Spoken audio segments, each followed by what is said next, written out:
guys, welcome back to my channel. Today I'm going to be talking about my 20-week pregnancy update and just giving you guys some details about that.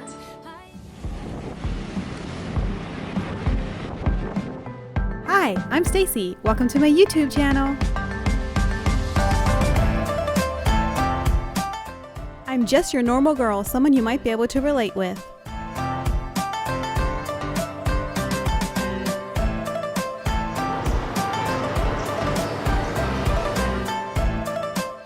I think family life is very important, and I want to connect with others and share life together.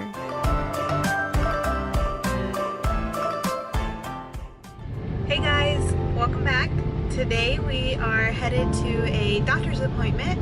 This is my 20-week doctor's appointment, and I have my husband along, and Creed is in the back seat back there. So I hope you guys enjoy coming along with us today.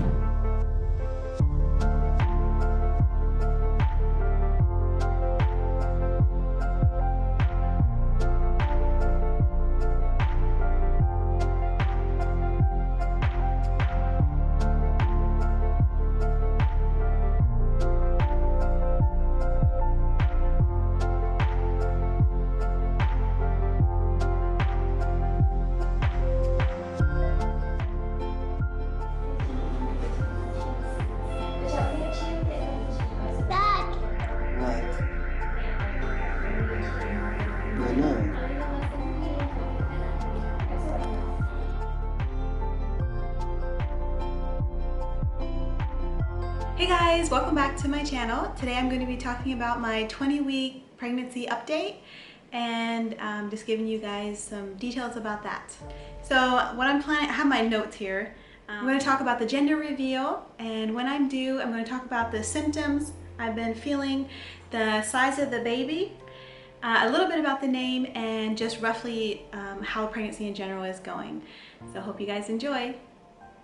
I am due in November, and I'm about 5 months pregnant, and I'm right around 20 weeks pregnant. And my husband and I, we were both really excited about it. We did find out the gender for sure, and it is a boy, so yay! We're excited about that. Baby boy number 4 for our family. So a little bit about the pros and cons. It would have been fun to have a girl, and it would have been fun to have a daughter and kind of like, you know, be able to do all those mom and daughter things. I did grow up in a home with 2 sisters, and we had a lot of fun working in the kitchen together. You know, we always shared a bedroom, or often we shared a bedroom. We moved around a lot. And it was like having a sleepover every night, although they also were your worst enemies and got a lot of fights with them too.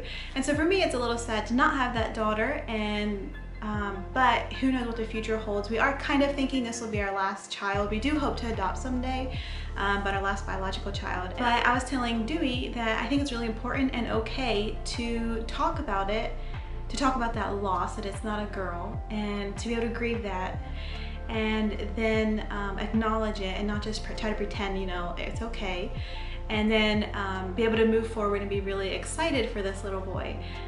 Some of the cons of having a boy number 4, is Dewey, my husband, is really into basketball, and he says that now he can have like a team because he has 4 boys plus himself, 5 would make a team.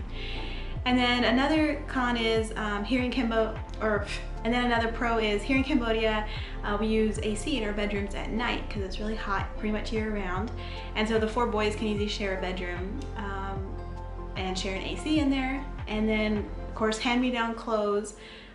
And the other great con is Zeke and Zay are twins, they're oldest, and they kind of like have each other. And then there's Creed, and then this baby, they can be close and kind of have each other. So they'll have built-in playmates, built-in best friends. So yeah, there's lots to be excited about too.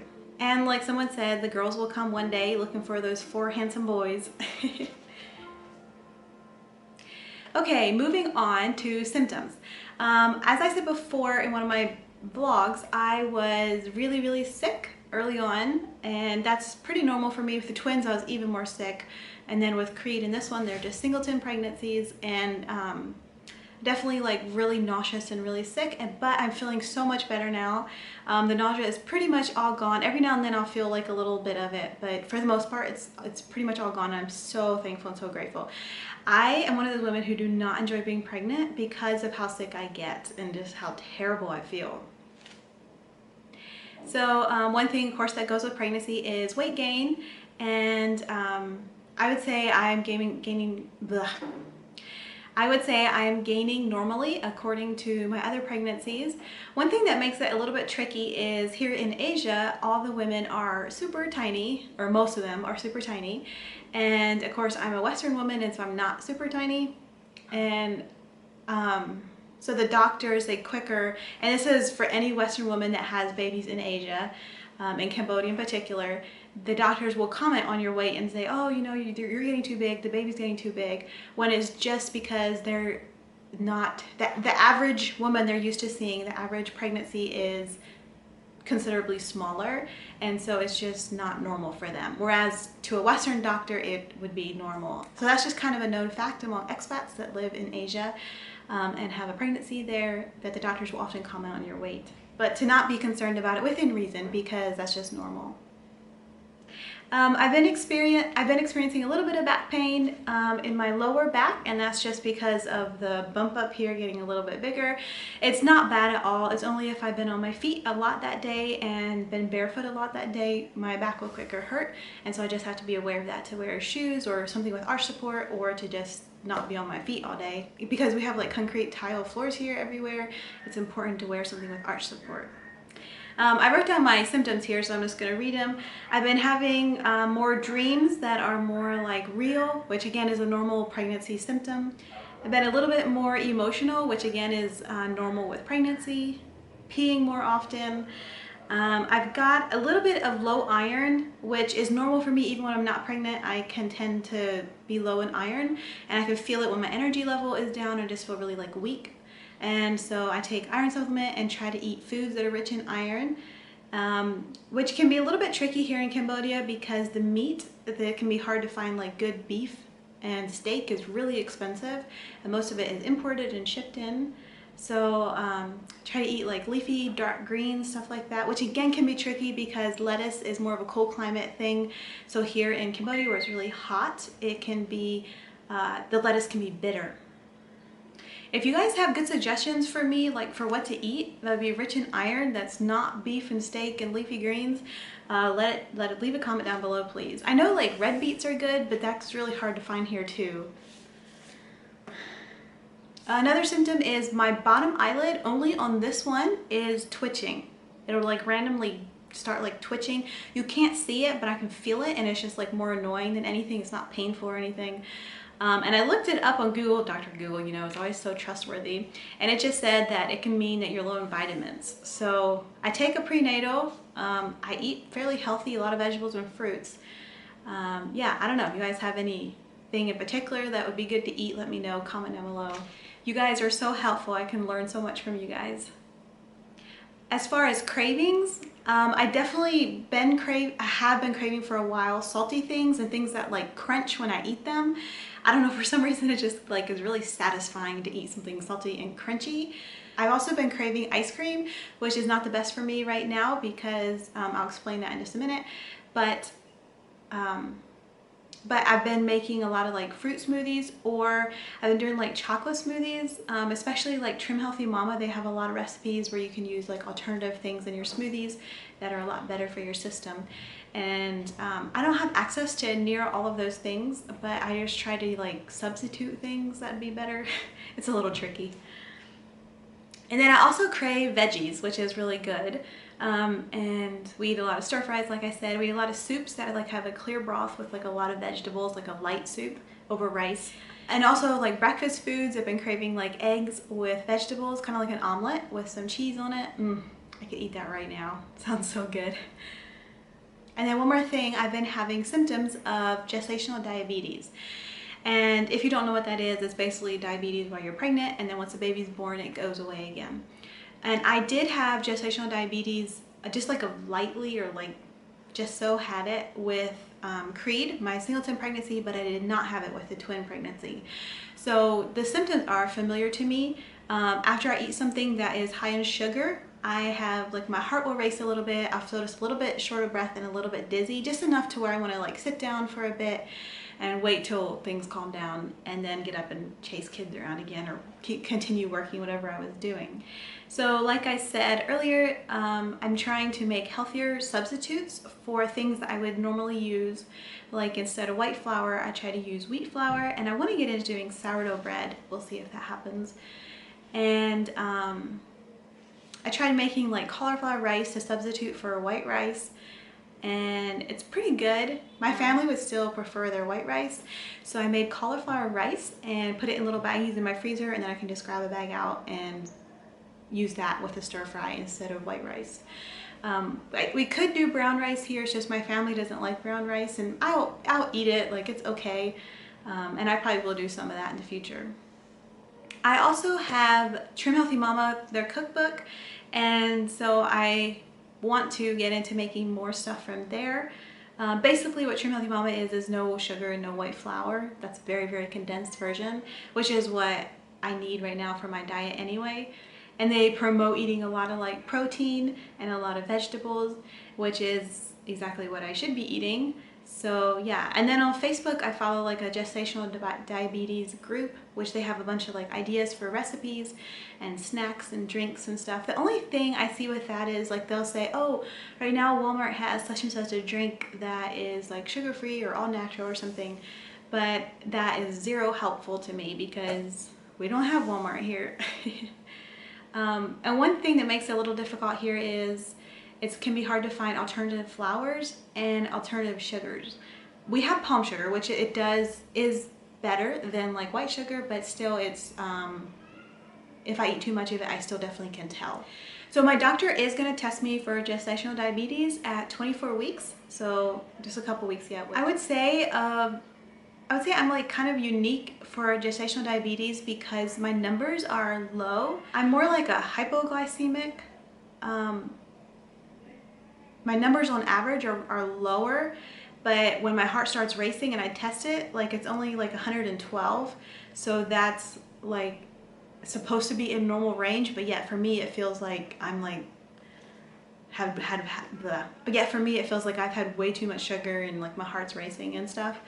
So yeah, I'm not really sure what all that means. It'll be really interesting for me to like sit down with a dietitian who understands gestational diabetes, but then and pregnancy, and also understands like why my numbers are so low. My heart races when they're still like somewhat supposed to be in normal range, and then what to eat, what not to eat to go along with that.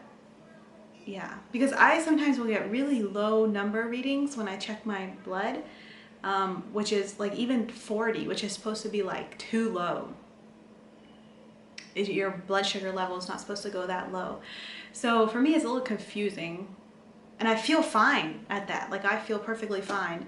I do know though that I do need to eat some sugar and stuff, try to get it up a little bit. So yeah, I don't know. I don't really understand it all. It would be interesting to have someone explain it to me, but yeah. So I'm pretty sure I have gestational diabetes, just not very bad, I guess. I don't know. It's kind of confusing to me. Okay, moving on to the size of the baby. Let me quick check on my app. So pregnancy apps are so fun because they compare your baby to the size of different fruits, or different apps do different things. So my app compares the baby at 20 weeks to the size of a banana, and I think that means length, the same length of a banana. And it says that I have 135 days to go. Baby is about 10 to 12 ounces, and baby is about 6 to 7 inches long, so that can vary obviously. We had an ultrasound and Dewey went with me, and so that was really fun, and baby is measuring right where it's supposed to be. The heart rate is really good, and he looked so cute in there swimming around, and it's just so hard and crazy to believe there's this like baby in me with arms and legs like totally developed, and he's in there swimming around. I definitely can feel him. He's definitely kicking. I've been feeling him for a couple weeks already. I would say the baby kicks are pretty like weak yet compared to what they will get, but it is fun to feel. And I would say the baby is most active like right after I eat, and then he's also active when I lay down at night. I can definitely feel him right at first. So according to my app, this is what baby looks like right now. He is fully developed. You can see all of his arms and legs, and it even shows his hair growing on there. So that is so fun. And it says your baby may be sucking his or her fingers. Aw, so cute. So as far as exercise and activity, I don't have an exercise program that I'm doing. We as a family will often go on walks around our neighborhood in the evening a couple times a week. And we also have lots of stairs that I go up and down all day, every day it seems like. And I also chase around my 1.5-year-old and am on my feet a lot throughout the day helping the twins with stuff also. So baby boy names. We've already named 3 boys, and so it feels a little bit like harder to come up with a boy name than it would be to come up with a girl name, just because we've had these girl names in the back of our minds and haven't used any of them yet, whereas with the boy names we've had on our list, we've used 3 of them already. So for Dewey and I, since we just found out the gender of the baby for sure, we have just started discussing boy names, and we don't have any names picked out yet, but we have, like, if we hear one, we'll say, oh, you know, what do you think about this name? What do you think about that name? It's something that we really enjoy talking about and discussing, and like what names, what nicknames would apply, what middle names would go with it, how it goes with our last name. And then also another aspect for us is how would people here in Cambodia that are native Khmer speakers, how would they pronounce the name, and what does it sound like in Khmer, what does it mean in Khmer, what does it mean in English. So yeah, it's just a fun aspect to it. And we want something that they can pronounce in Khmer easily, but we can also, that we also like and like the meaning of in English. So I would say overall this pregnancy has been really smooth and easy sailing, and I'm so thankful for that. Thankful for a healthy baby where everything with the baby is growing good and normally and progressing. And we are so excited to meet this baby boy. We are so thankful to God for the gift of this precious life and the honor of carrying it and caring for him. I will give you guys a little glimpse of my belly. That I am the lucky one. The biggest bumps would be being so sick at the beginning, and then just learning to eat right for my body with what I think is probably going to be tested positive as gestational diabetes. If you guys like this video, please give it a thumbs up and leave a comment below. Subscribe if you haven't already, and let me know if you have any questions for my next pregnancy update. Through